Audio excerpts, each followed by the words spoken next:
Hi, this is Jason McCarthy at Wycombe Wanderers, and you're listening to Wycombe Sound. The Wycombe Wanderers Show.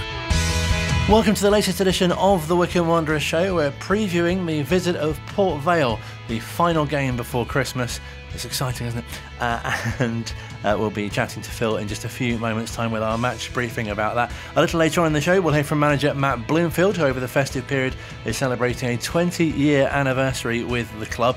I know, that seems like a long time ago as well, doesn't it? That he first joined from Ipswich. Plenty to reflect on with him as well, with a brilliant point, as it turned out, at Derby last time out. Plenty to achieve over the Christmas period as well. We'll be reflecting on games to come. Thanks to the Wycombe Wanderers Ex-Players Association, we'll hear from President John Maskell, reflecting on 12 months of their activities, money raised for good causes, and also a bit of a look back at his illustrious career as well, which saw him play over 700 times for the club between 1964 and 1980, regarded as many of one of the best goalkeepers that the club has had in its history. We've been very lucky with goalkeepers, haven't we, at Wycombe Wanderers? Also, we'll be hearing about a brilliant initiative from the Wycombe Wanderers Trust.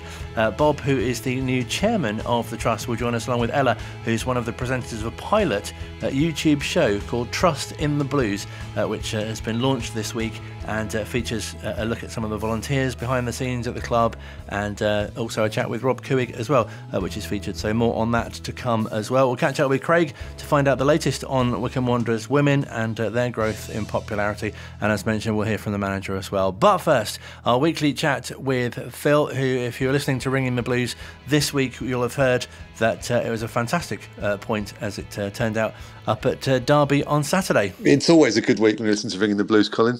It's the perfect tonic on a Tuesday.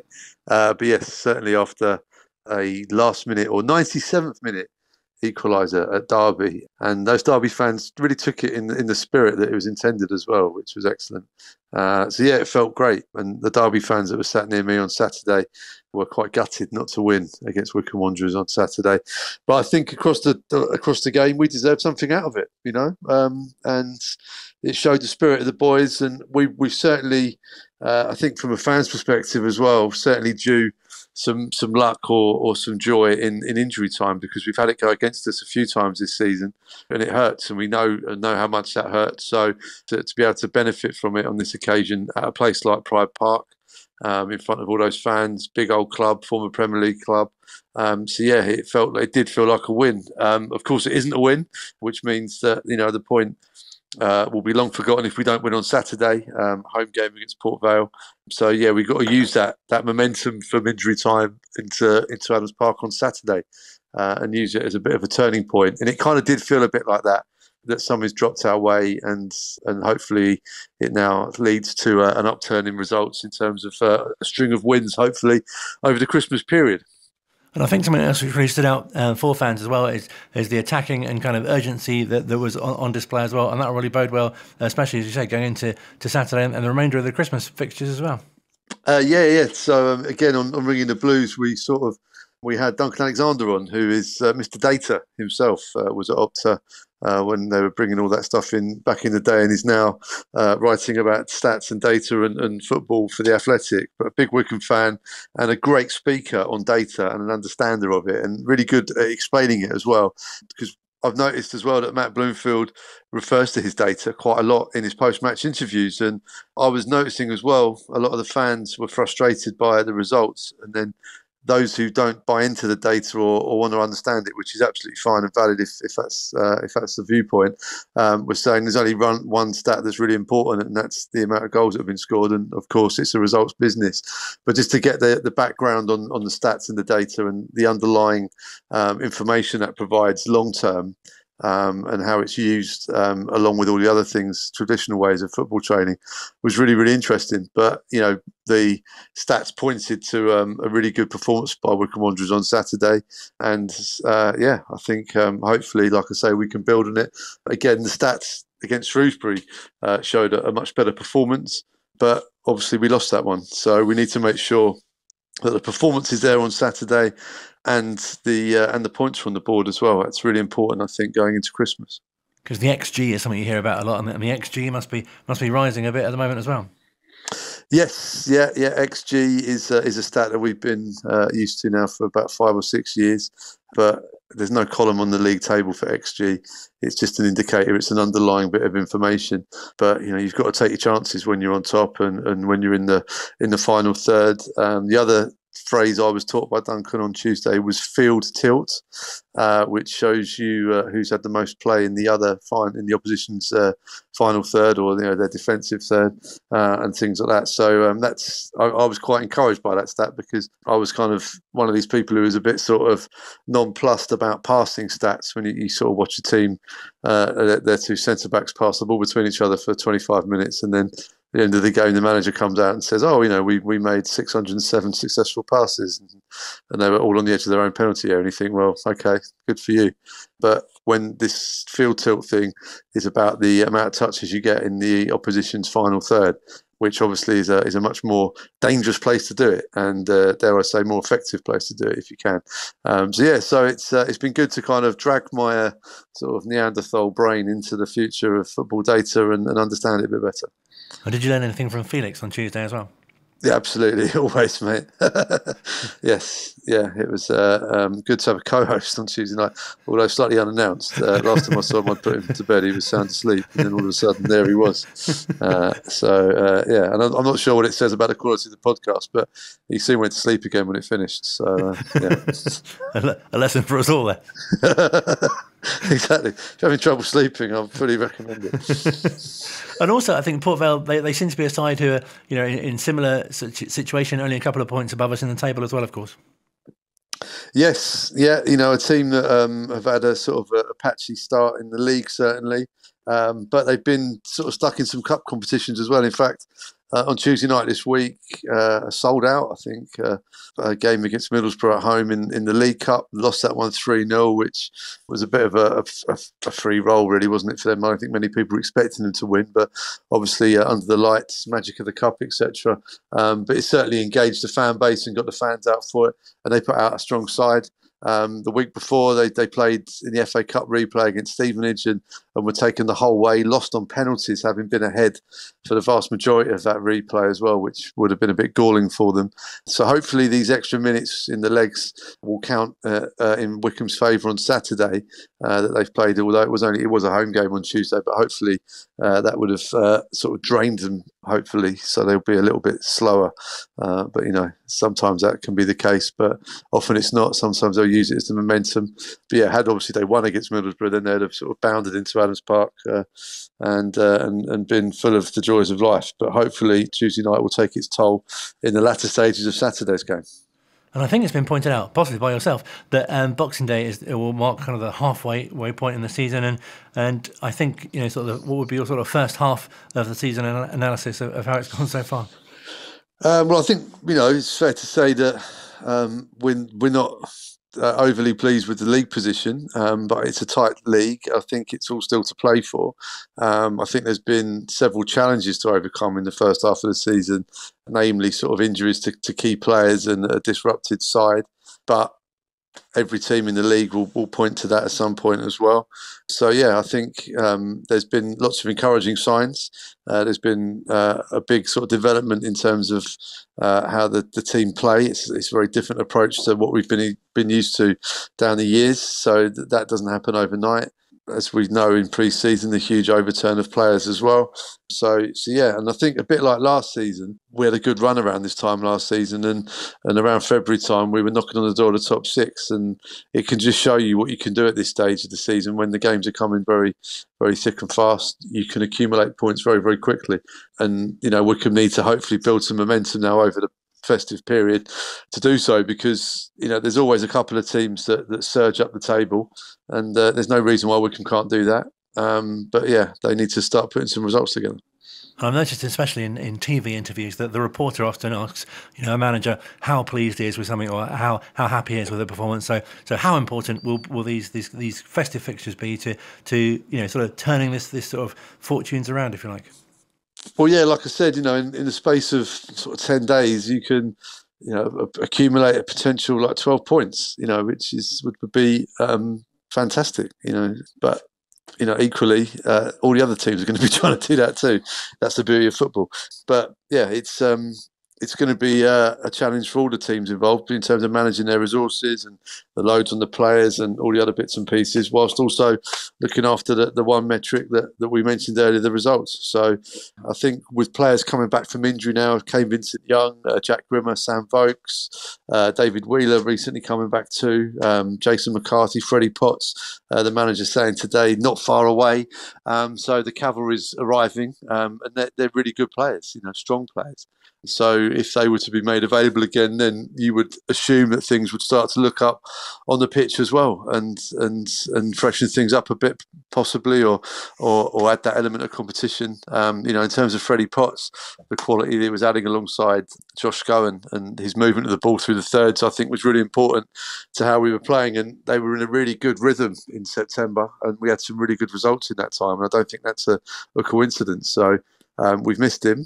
We've missed Jason. He's only played, I think, 5 or 6 minutes this season. So he'll be great to be back around. And, just to see the impact that Kane Vincent-Young made on Saturday in the second half at Derby County. Really, really promising. And it was great to hear the gaffer saying just how impressive he'd been in training as well, and how they're having to sort of hold him back almost a little bit because of his hamstring injury that he had and he's recovered from now.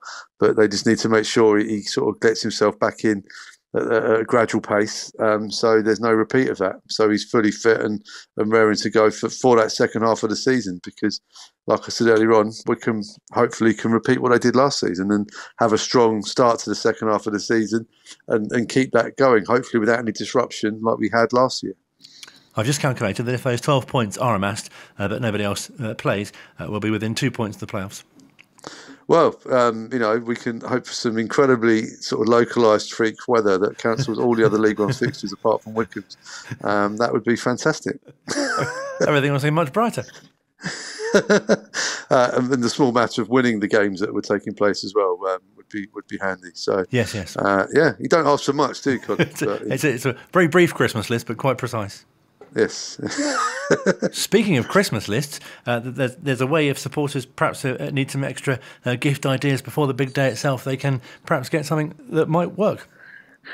Yes, I'm returning back to my natural environment of being on a market on Friday. Looking forward to this. We've got a market stall on Wycombe Market outside the Guildhall, and it's called the Pepper Pot, isn't it? That sort of strange shaped building. Yeah, we're going to be in that part of town, so bang in the centre of town. Hoping for a dry day, obviously. That would make life a little easier. But we're going to have a market stall there, selling all sorts of Wycombe Wanderers merch and some last minute Christmas gifts. And I will do my best to bring out my market patter for everybody as well. So, I've got some fingerless gloves and a flat cap, so which I already had in my collection. So it's almost like I've been ready to roll in this position for quite some time. Have you got one of those money bags you can tie around your waist as well? We are very much a cashless club, so we'll be tapping cards left, right, and centre. Can you give any insight as to what you could recommend that fans perhaps hadn't thought of? I know on this programme in the past that dog leads have been promoted quite widely. Well, who doesn't need a dog lead 2 days before Christmas in Wycombe Town Centre? So, if you do feel, caught short in that department, then we'll be happy to help. There's some new Wycombe Wanderers coasters, which I've seen online today, which look very exciting. If you're having a sort of a large drinks gathering over the festive period and you don't have enough coasters to protect your nice tables, then that would certainly be something I'd recommend. And there's going to be all sorts down there as well, so it'd just be nice. And I think more importantly, it'd just be lovely to be in the town centre with some Wycombe Wanderers stuff and having Wycombe in the town centre, talking to people. It's a great place to be in terms of footfall and people walking around. Hopefully we can engage with people who might not realise that there's a football club in their town, because one of the criticisms that I think justifiably thrown around Wycombe Wanderers is that we don't really have a presence in the town centre since a long time ago when the shop was taken away, and we are out on the outskirts of town. So I think it's really important that we do go into town and do this. And I think just by being in the town centre in the market and being able to stop and talk to people and make them aware that we're there will be a really positive thing. And I really hope it's a success on Friday, and I would love to do one of these every month and really help people to learn about the club, but also our existing fans who may not find it convenient to go down to the bottom of Hill Bottom Road in the week to go to the shop in between games or something like that. So, yeah, hopefully it's a success and we can build on it and start to find a nice platform in the town centre and raise the awareness of Wycombe Wanderers. The day before a home game seems very good timing as well. Yes, and 3 days before Christmas. So if, like me, you've done absolutely no Christmas shopping yet, don't worry. We'll be there on the market on Friday to help you out. Well, hopefully there'll be a good result on Saturday, and I wish you a very happy Christmas as well. Thank you very much, Colin. Happy Christmas to you too, and thank you for all of your excellent work this year. It's been a pleasure to do another, half season, isn't it? Absolutely. No, it's been a real pleasure. Thank you for your time and being part of the show, to making it what it is. Absolute pleasure, mate. Yeah, happy Christmas, and I'll speak to you in the new year. Online, on Radio Player, and on 106.6 FM. This is Wycombe Sound. The Wycombe Wanderers Show. Thursdays from 7. 106.6 FM. Wycombe Sound. Still to come on this week's edition of the Wycombe Wanderers Show, we'll hear from manager Matt Bloomfield. We'll also hear from Craig, who looks after a lot of the coverage of Wycombe Wanderers women, to reflect on the season that they've had so far, and also a brilliant new initiative from the Trust as well, who've launched a YouTube show this week. I know. The pilot episode is out. It's called Trust in the Blues and features a number of youngsters, two of which are from Wycombe High and from John Hampden as well. A great initiative to get more youngsters following the club. But first, thanks to the Wycombe Wanderers Ex-Players Association, I'm very pleased to say I've been speaking to John Maskell, who's their president, and also, of course, holder of over 700 appearances for the club on what a 12 months it's been for the ex-players. As you know, since being set up 13 years ago, and that's a long time, the ex-players, in my opinion, have gone from strength to strength, and possibly this year was probably the best yet. I say that because the annual quiz was a great success and attended by over 150 people. The bowls and golf were another success, and of course the annual dinner at the clubhouse was probably the best yet. This was attended by nearly 200 people and celebrated the achievements of Martin O'Neill's and his team of the 90s. It was attended by many ex-players and club officials and supporters, and it was great to see the likes of Andy Kerr, the centre-half in the Martin O'Neill side, to make the long journey from Canada to be there, and as Jeff Anthony also came all the way from America. And I think you'll agree, Colin, that without any doubt, this demonstrates that there's something special about Wycombe Wanderers Football Club. Now, due to the success of the ex-players events, this year we're able to donate to our chosen charity for 2023, Prostate UK, the sum of £3,000. So things have looked up this year, and hopefully they will be the same for 2024. Is that what really stands out for you? Because it's not just the coming together of former players, and there's a real sort of sense of camaraderie and the social aspect, but also the fundraising as well. Yeah, I think the fundraising is quite important, really, and we've supported various organisations and hospitals, etc. But this year we've decided to go for the Prostate UK. Yeah, I think not only a social event, the 4 events we have each year, but as you've already said, we raise money for all these different organisations, so we get the best of both worlds, really.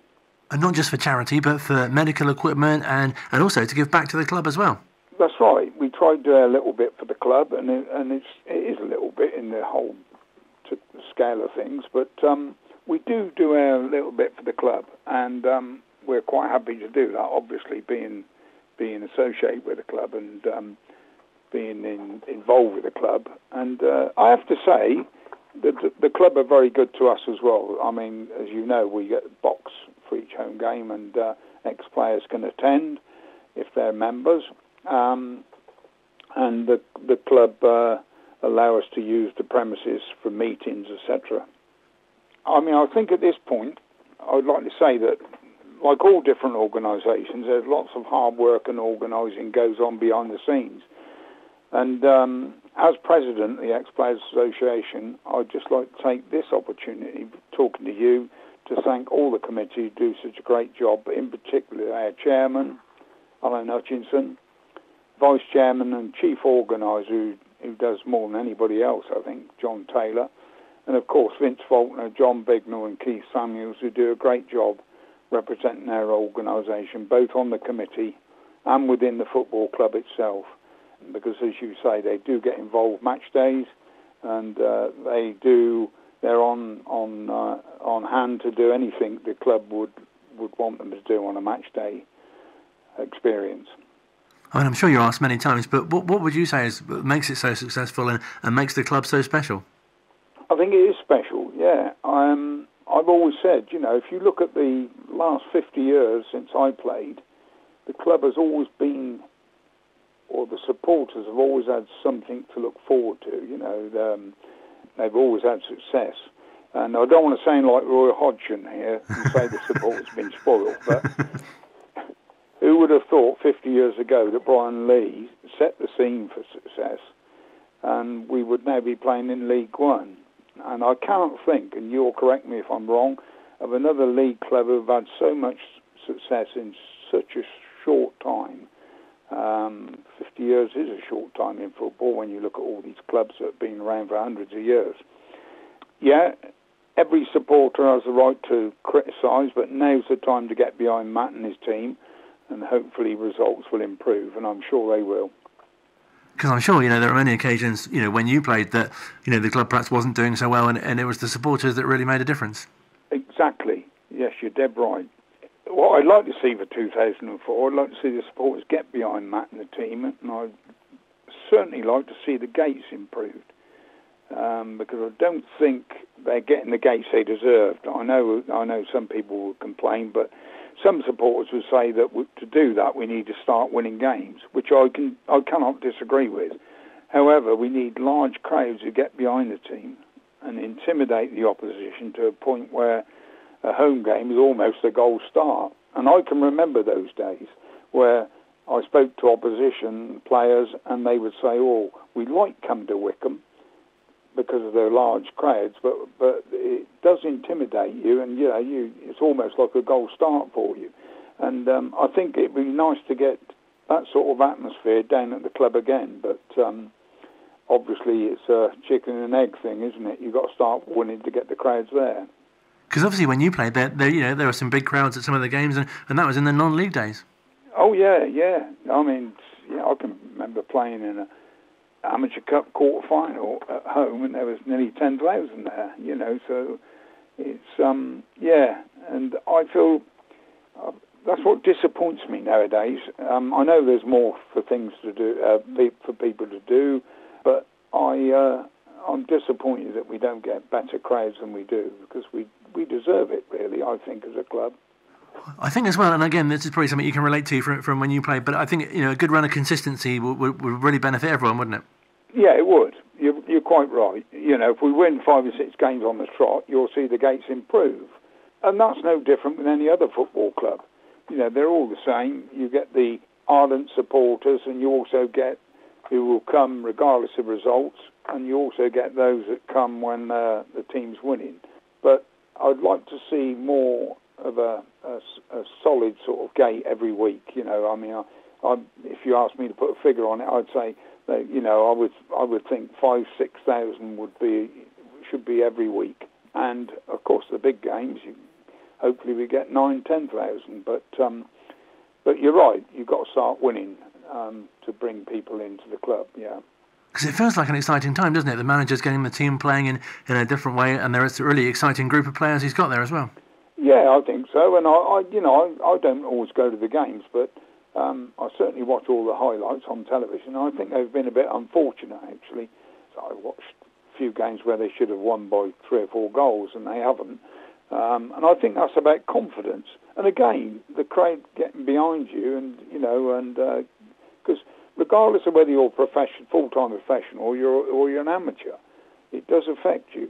If you're playing and the crowd start to get on to players, or give them some stick from the stands, it will affect you as a player. And certainly I can remember, when I had a few bad games, fortunately, the majority of the crowd was sort of were behind me and behind other players when they had a loss of form. But I think, there is exciting times. I mean, it's not as though we're bottom of the league or anything. In fact, we were 2 or 3 points outside the playoffs not long ago. So I'm optimistic, and I hope that, as I say, that we turn the corner. And do you keep a particular eye out for the goalkeeping position as well? Because I'm sure, again, you can relate to this, but the goalkeepers tend to get a bit of stick when things aren't going so well. Yeah, that's right. Of course they do. It's the same old story, isn't it? You make a mistake and it's normally a goal, whereas a forward can miss 3 simple chances, then get the winner at the end, and he's the hero. Well, you can't do that in goal. You make a mistake, you wait for the next thing to happen, and you can't do anything about it. I've heard supporters say after the game, he didn't have a very good game, but he worked so hard. Well, goalkeepers can't work hard. They've got to wait for the next thing. They can't make up for their mistakes in effort or their lack of form. And I think we've had a few things go our way and things go against us, and you'll get that in football anyway. And did you find that was the key to your consistency? Because you're pretty much an ever-present in your time. Yeah, I suppose Brian used to say, you want players you can hang your hat on. Brian Lee used to say that. And what he meant by that, obviously, was somebody who, was consistent and somebody you could rely on. And I think that's the main part for me. I watch Match of the Day, I watch all these games, and you'll hear the commentators say, oh, what a brilliant save. And I'm thinking, well, it wasn't really. It was above him. He just touched it over the bar, made a big show of it. But it's the bread and butter stuff, like crosses, coming out, being brave. I mean, those are the things that really count at the end of the day, because you'll have more of those things to do than you will the 30-yard shot right up in the top corner that you tip over. And, I think goalkeepers are so important. I've always thought that anyway. So in my research, I've discovered that there were 18 players who played in goal during your time between 64 and 80. Yep, that's right. And I have to say, when I look back, I think, well, maybe I was a bit lucky, I don't know, because we've had some really good goalkeepers. I mean, Paul Barron, who went on to play for Arsenal and Aston Villa, he was a good goalkeeper. He came there as a young chap, and he didn't displace me, and some would have said he should have done, perhaps, I don't know, but he didn't displace me, and we've had several, really. Even there was a goalkeeper called John Pratt, who was their reserve goalkeeper, and I would say, no disrespect to John, but he was not the best squad goalkeeper we've had at Wycombe, and he went to Reading because I was offered a contract with Jack Mansell, the manager then, because they were short of goalkeepers, and it wouldn't have paid me to have gone there, the money they offered me. And John Pratt went there, and he said, well, I'll go there because they need a goalkeeper desperately. He was a teacher, so he could go back to his job at any time. And he went there, and believe it or not, he played, and you can check the records on this, he played 40 games for the first team. And then he come back to Wycombe afterwards when they didn't renew his contract, and he was second string again. But goalkeepers are important, and obviously Brian could have got any goalkeeper in the country, amateur goalkeeper, but he stuck with me. And Gary Lester was just getting started, I suppose, towards the end of your time as well. Yeah, he was, and he was a good goalkeeper. Yeah, he was a good goalkeeper, Gary. I like Gary. I thought he was, again, he's what I call a sort of bread and butter goalkeeper. He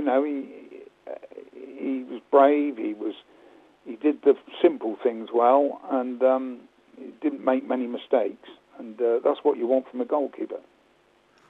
Speaking of which, of course, this year seems to be quite a few Wycombe Wanderers Ex-Players Association members that have been lost, of course. Yeah, that's right. Yeah, on the downside, you're right. We've talked about the events being successful and everything else, but on the downside, sadly, this year we lost 2 people. We lost more than 2, but the 2 ex-members and my friends but they were true Wycombe legends, and I'm talking about Brian Lee and Bobby Dell, who did so much for the club during their time. We lost those, and they'll be sadly missed.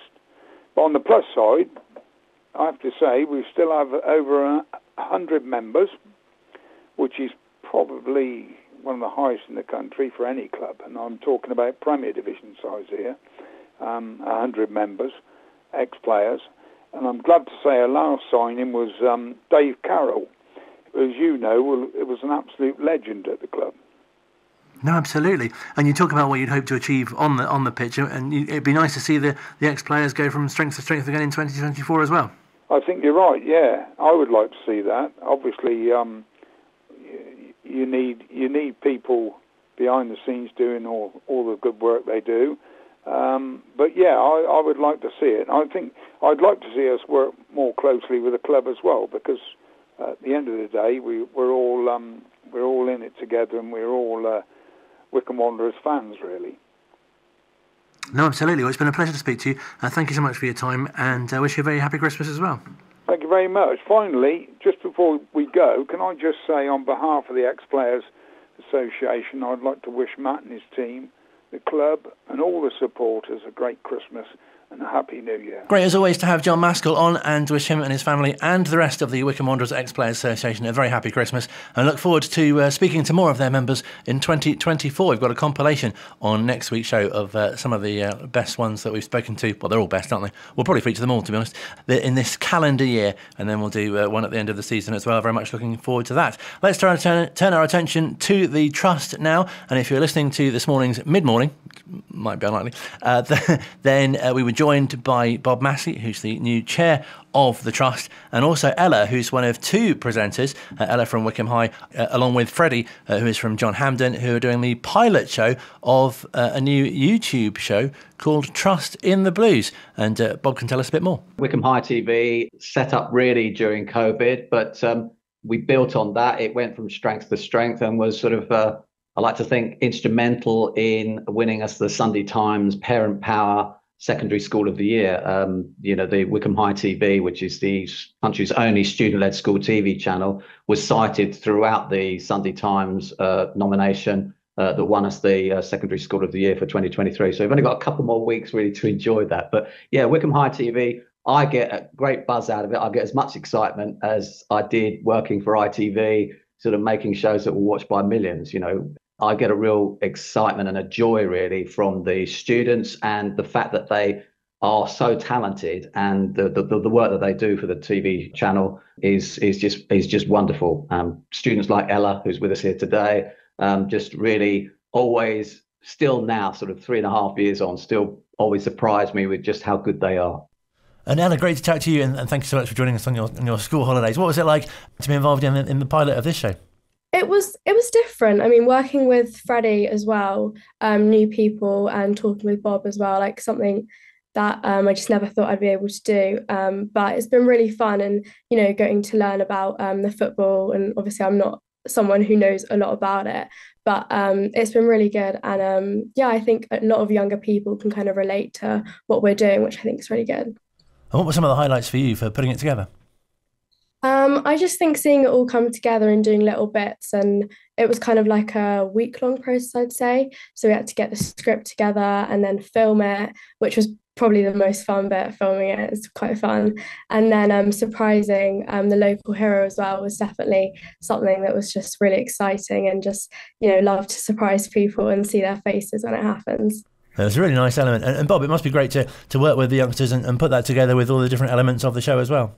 We basically want people to nominate local heroes, people that they think deserve some match day tickets four match day tickets to come along and see Wycombe Wanderers at a game. And the first teacher that was nominated, or the first person that was nominated, was one of the teachers nominated by her Year 8 students, who said that she was wonderful. So Ella went to carry out the surprise. We also celebrated the volunteers. There's a whole army of volunteers that both on match day and during the week that do everything from sort of, painting the training ground to cutting down weeds to operating the bars to operating the car park, all of which, of course, saves the club money. But more importantly than that, really, I think it just adds to the sense of that Wycombe Wanderers really is a family club, a real community club, and it's really nice to be able to celebrate that, and at the same time, convey that sense of family, sense of community, sense of fun to a wider audience that hopefully they'll come down and experience, as I say, the match day fun. Another really nice to be able to bring fans that sort of insight as well and behind the scenes, and obviously working with Freddie as well. That must have been interesting too. Yeah, it was obviously I didn't know Freddie until we had to start filming together. But yeah, we got on along really well, and it's just like, bringing it all together and getting like a young face in front of it, which I think is really important because like I had fun doing it. So I think anyone could have fun, getting in front of the camera, but also going to matches as well and getting involved. I think it's really good for the community as well.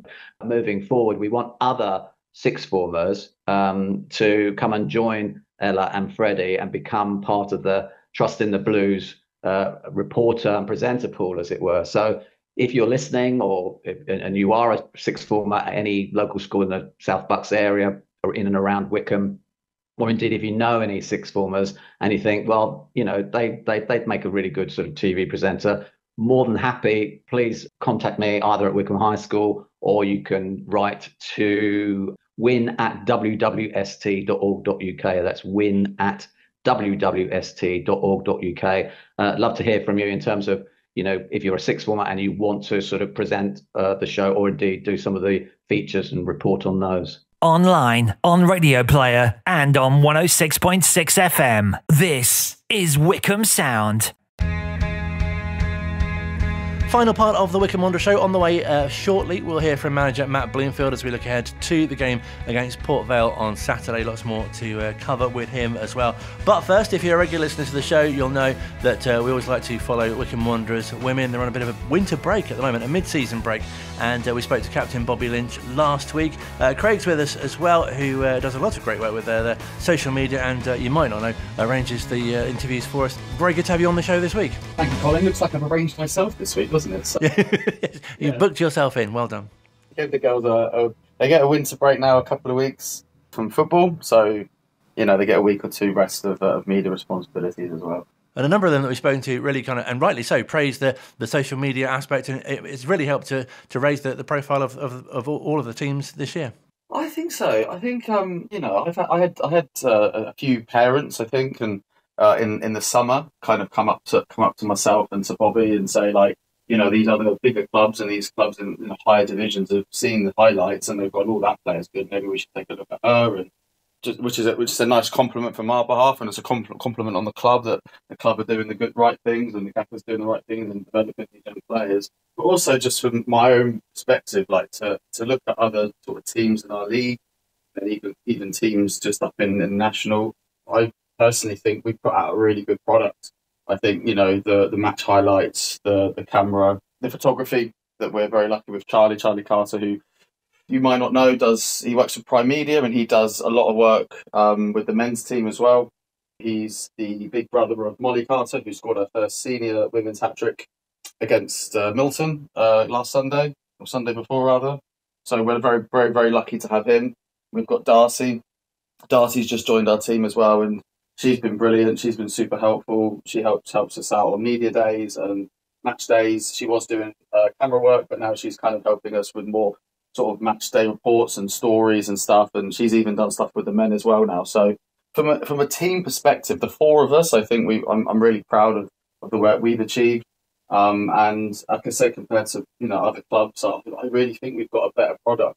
And for people that can't make it to the games, they're too far away, or they fall on obviously Sundays where they can't get down, we feel like we're still able to give them like a really good coverage of what's happening and all the ins and outs of Wycombe Wanderers women. It does make such a difference, doesn't it, to have good quality, images of the players and also video, as you touched on as well, and not just of the games themselves. That's some really kind of behind the scenes stuff as well, and perhaps some not so serious aspects of the players' characters as well. Exactly, and I think that's if anyone wants to see maybe like a not so serious, as you say, our TikTok page is probably full of bits and pieces like that, where the girls just some of these travel days we have a couple of hours on a bus or in a car, so. Or you get to a changing room really early, and it's you've got to find something to pass the time, and the girls like making TikToks and and they quite enjoy doing stuff like that. So, you know, it comes to everyone. So, you know, the more the girls get involved in it, and they are really good now in sort of getting involved with stuff and wanting to do things and, you know, help out the team, because at the end of the day, me and Bobby, Charlie and Darcy, we will do our best, but the more the players get involved, like anything, the better anything can become. And it really adds to the relatability, doesn't it, of the players and other youngsters who, you know, want to follow in their boot steps. Exactly. I mean, you know, we've had, you know, you've talked to Bobby last week, you've mentioned it a few times over the last few weeks. We've had the, you know, Brownies came down not so long ago, and this season we've had, in nearly all our home games, apart from one, I think, we've had mascots. Now, the girls would only genuinely have mascots from what I know to sort of like a bigger games, like we had them at Adams Park and we had one in the FA Cup, the other FA Cup game we had last season as well. But the fact that we're having girls teams of like sort of under 8, under 9s coming down to Burnham and they're being mascots, and then in the stands afterwards they're so loud, and you know, by the end of the game they're just like, oh my god, mum, dad, we need to keep coming to these games. You know, these girls are, you know, are role models to these young players, and you know, it helps when we win, but you know, these girls don't care. These youngsters, they just love seeing women's football and representation, which, you know, we all know has not been there for as long as it should be, and now it's coming more and more. And it's not there yet, but it's getting there, and you know, getting girls teams down to Burnham to support the girls and to be mascots is I just think it's a huge part of that development, Colin. And something else which is new for this year is getting the 1887 and other such groups, you know, behind the team as well. Yeah, and they've been down to the game, and they, you know, they support us on social media, which is great.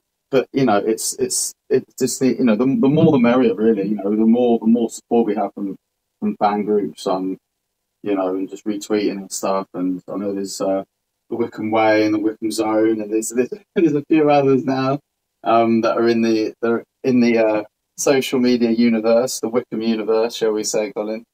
So the more these sort of fan sites and that get involved with us and you know, do edits and TikToks and do little pieces and stuff, it just kind of makes us as much in the you know, people's minds as much as the men are. You know, if we can be in the same breath of a lot of those conversations, then we're doing something right. And as well, it's nice to ask the players, you know, when they're on, if they have personal or collective goals for the remainder of the season. Is there anything in particular that you'd especially like to see the club do or achieve in terms of, you know, between now and when their season finishes? I think for me, it's like a two-pronged answer to that. It's like off the pitch and on the pitch. On the pitch, obviously, I know Carl, the Gaffers, talked about it before. Last season, Abingdon got promoted and Ascot finished second, and this season, I think Ascot are the team to challenge. So if we can get into that second spot or close to them, then that almost makes us the next team to do that and to make that jump. And that, you know, from the 3-year plan that the Gaffers come into when he started last season. So that for on the pitch, you know, and obviously we're, you know, trying to win a cup. You know, League Cup is a target. You know, last season we got a semi-final. So obviously this season that's one I think we'd like to kind of bring home with, and all the hard work everybody's done and take that. But for off the pitch, it's just keeping the standard up and keeping what work we have done, keeping it that level and keep pushing it. And I think we've sort of tried some stuff and we've gone, well, actually maybe that doesn't work, and then we've tried other stuff and it's like, well, okay, maybe this works. And you know, we always look and we always see what WSL clubs are doing, what national clubs are doing, and sort of think, well, actually that's really good, or championship clubs rather think, well, that's quite good, or maybe we like that idea. So it's just about kind of keep implementing like what we want to do and the standards, but then also trying little bits here and there and seeing what sticks and what doesn't, like anything. I think what's really nice as well, what really comes across from speaking to the players as we have, and you know, Carl and his team can take great pride as well. Is this the way that the players represent the team?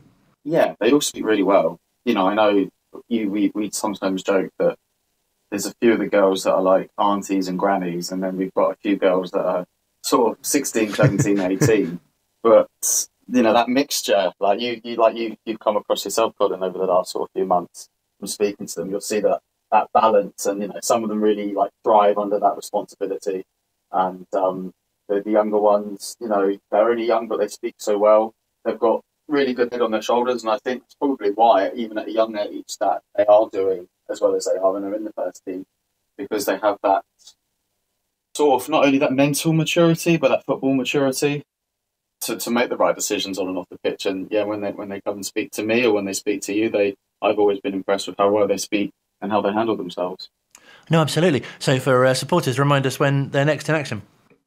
So we're next in action on the 7th of January. We're away at Oxford City. And then we've got our first home game of the season in a bit of a local derby against Woodley. And that's on the 14th of January. So 7th away at Oxford City and the 14th at home to Woodley. Remind us where we can find out more and follow the team. All on our Twitter, Instagram. They're the two sort of main things that everything gets shared to quite quickly. Results, goals, match reports, things like that. So yeah, go to Wycombe Wanderers Women on Twitter and on Instagram. Thank you very much for being with us and have a very happy Christmas yourself. Thanks, Colin. Merry Christmas. Great to chat to Craig and a happy Christmas to him as well, of course. We'll have more from Wycombe Wanderers Women and speak to the manager as well, Carl Simon, who's away for Christmas, I think. Luke's joined us for a sort of festive notice period. There's some holly on the notice board, is there? There probably is some holly, yeah, a bit of tinsel. Yeah, why not? Yeah. Decorate your notice boards. Exactly. What a weird sentence. It's radio as well. We could just say anything. We could say anything. There's a whole tree in here. Because with your sort of half club hat on as well, you can tell us a bit about plenty that's coming up over the festive season. Yeah, Christmas market tomorrow in the town centre. Back in the town centre, which of course the club hasn't been for a little while because of the shop, which has been gone. Well, ages now, but back in the market tomorrow, which would be good. Lots of Christmas goodies that you can buy as well, so that would be nice, and tickets as well. So lots going on tomorrow. We're there in the High Street for the whole day. Then, of course, Saturday, last home game of 2023. Last time we'll be in the car park for 2023 as well, so that will be good. Looking forward to that. Lots of cranberry and turkey-related food items available in the stadium. Yum. In food news. And yeah, just a big thank you to fans of Wycombe Wanderers and the club itself for just being amazing with us this year, giving us even more insight into the club and basically letting us do what we want nicely. A big thank you to you as well for your behind-the-scenes work in keeping this show afloat. That's all right. I'm like the rubber armbands to the Wycombe Wanderers show. You are, yeah. I hadn't quite thought of you that before. Or stabilisers, perhaps. Stabilisers, like if you've got a life jacket and you have to pull the cord. Yes. I'm the emergency cord. Yes, rather than the whistle. Yeah. It's a strange analogy as well. Yeah. But thank you very much. I wish you a happy Christmas as well. And a happy Christmas to you and everybody listening. Merry Christmas. And thank you very much for your support in listening to the show as well. Don't forget there's a podcast version which you may be listening to. Hello, podcasters. As we speak. It might not be Christmas when you're listening. Could be Easter. Could be 2025. Congratulations on catching up. Well done. Much of the last hour has been quite festive, to be honest. But yes, there's thank you. The final part of the show is our chat with Matt Bloomfield, the manager. Phil's been speaking to him. We'll hear a bit about the preview for Port Vale. We'll hear about his 20 years at the club. But first, a bit of a brief reflection on Saturday at Derby. We're going into the busy Christmas period, but first let's talk a bit about Derby again. A few days have settled since then. A great moment to get some joy in injury time, because it's bitten us a few times this season. It has, yeah. Injury time hasn't been particularly kind to us this season, so it was nice for Saturday to be in our favour. I think that, sometimes, in tough times, you can look to the good moments, absolutely, and I think Saturday to share that euphoria and euphoric moment with the supporters and with the players, and to see the way they kept, even after Derby scored, we had one that flashed across the front just before we got the penalty. So to see the character and the application that the boys and the belief that they kept going and plugging away, so we're really pleased with that. Analysing the game, we watch it back, because to my eye, we created some really good moments and didn't quite take them. And the stats say the same. I think it's Derby's lowest XG at home this season, lowest amount of shots, lowest box actions. So all the things that go into a performance, we managed to limit them. And Paul's done an incredible job there. A real experienced manager who I've got a lot of time for, I must say. I think he's a great guy, and some real good players for in a big stadium at a big club. So for us to come away with all those elements in our favour, we have to be extremely pleased with, and to get that moment at the end to share with the players was really special. A load of games coming up. We saw Vokesy again in the second half. First sighting of Kane Vincent-Young on the grass for quite some time. Real positives. Are there more to come too? Yeah, there is. Yeah, I think that it was really good for Vokesy to get an hour against Barnet on Monday. Kane Vincent-Young got an hour against Barnet on Monday. We've got to be really careful with Kane, because he's had a high-grade hamstring injury, and we have to be really careful how much we expose him to. But definitely some minutes for him over this Christmas period, and Vokesy the same with his hamstring injury. So really pleased to have those guys back. Jason McCarthy, anyone who's been at the ground early in the last few weeks for match days will have seen him trudging up and down, doing his fitness work, getting himself closer. Freddie Potts is now very, very close. I have to not get too excited about that because he's not our player. We're borrowing him from West Ham, and our responsibility to them and to the boy who's going to go and have a top career has to be forefront in our minds. So a couple more getting themselves back, and if I've missed out anyone else, then I apologise. But those two in particular, we know are getting closer. You're very much on the data. When that comes to the games and the loading and all the other bits, this is an insane period of the season with the games. How much does the data dictate on what you can do with the players? Yeah, I think that maybe there's been a lot made of how obsessed I am with, I'll make a lot of the data. We're not obsessed with it, but we do use it. Of course we can. Of course we do, because the game's gone that way these days. There's so much out there which you can use and not use. So we go after three key metrics that really indicate whether the performance was a winning one or not. And those are the things. 2 out of the 3 were in our favour at Derby last week, and had the penalty be taken into account, then all 3 would have been in our favour. So that points towards a good performance. With loading, with the sports science guys and the medics, we have to take that into account because we don't want to be irresponsible with the players' bodies and their welfare. That has to be the forefront of our minds. But at times being a footballer is painful, and it has to be uncomfortable at times because you've got a game, and we have to have a robust group that are able to go and play Saturday, Tuesday, Friday, Monday, Saturday, Tuesday, Saturday. That's what's coming, and we've got to be ready for it. It's a busy time on the pitch, but your girls will be opening their advent calendar windows, and you'll be opening a big window yourself on the 1st of January. Are you doing a lot of work behind the scenes for that? Yeah, loads. We had another long meeting last night. We're very, very close to a couple of really exciting things that we believe is really exciting, is going to help us move forward, which we've been working extremely hard on. So yeah, we're really excited about those. We haven't quite got anything confirmed, but we're very close to a couple. For me as the manager, it's really important to keep my eyes on the games that are coming, but obviously responsibility of the job is you have to prepare for January as well. So yeah, listen mate, I know that we've been in a slightly winner's run in the league, and we're really mindful of that.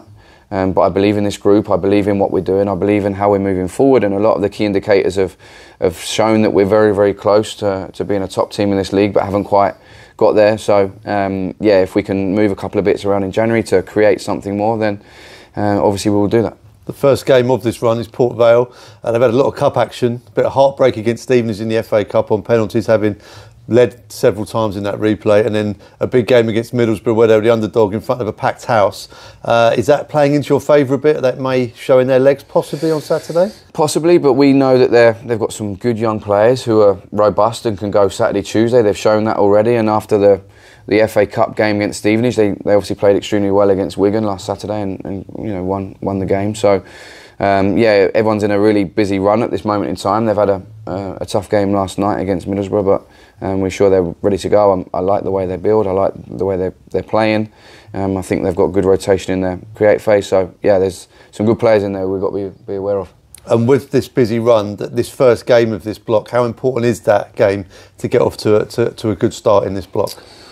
Yeah, it'd be incredible if we could get off to a winning start. Of course, that would suggest that you then move on to better things. But I think you have to be really cautious not to over-egg the first one. And if it doesn't go in your favour, then the whole thing comes tumbling down. So, yeah, we'd love to get off to a winning start on Saturday. We'd love to give our supporters something to cheer at home just before Christmas. That's what we've been working towards all week since Derby. And we'll be relentless in our pursuit of those 3 points on Saturday. We have to be ready to go, and we have to play on the front foot and give the supporters something to cheer, and that's what we're going after. And another narrative at this time of year, Christmas time, the time where you joined Wycombe Wanderers, and this weekend brings up 20 years, unbelievably, of your involvement at this club. Yeah, and Christmas Day this year will be 20 years to the day since I trained at this stadium, travelled down to Brighton for the Boxing Day game, spent a night in a hotel with a group of guys that I'd barely known, which was a complete change for me, usually being at home at Christmas during my teenage years at Ipswich. So yeah, 20 years, it's in one way it's flown by, but in another way it's, feels like I've been here my whole life. It's been a massive chunk of my life, my family's life, the amount of times they've made the trip to come and watch at Adams Park. I've said it before, and I reiterate how proud and privileged I feel to be manager of this football club. It's meant a huge amount, and I think I came here with a huge energy to create a selfish career for myself, because at that point that's all you know as a player, is to be selfish, to create something for yourself. And my energy is no different now. I know what I want to create as a manager, but it's more of a selfless one for the whole football club, because I know what this club means to so many people, and I'm driven to make sure that happens. We're focused on doing that over the festive period. Always excellent to have the manager on the show, of course, and we'll hear more from him over the Christmas period. The visit of Port Vale on Saturday, 23rd of December, kick-off at 3 o'clock. Tuesday, or Boxing Day as it's better known, also 3 o'clock down at Exeter. And then on the 29th, Friday, Leyton Orient away as well. That's a 7:45 kick-off. You'll hear all those games live here on Wycombe Sound, of course, as well, with full match commentary and build-up ahead of kick-off as well. And as Phil mentioned a little earlier on, hopefully we'll come away with maximum points from those games, and then New Year's Day as well at home in League One to Bristol Rovers. We'll be previewing those. Next week on the show, we'll be doing the QBC draw live with Bob, who we spoke to a little earlier on, and Alan Cecil will be joining us as well. And lots more to reflect on the next week's show. Have a very happy Christmas.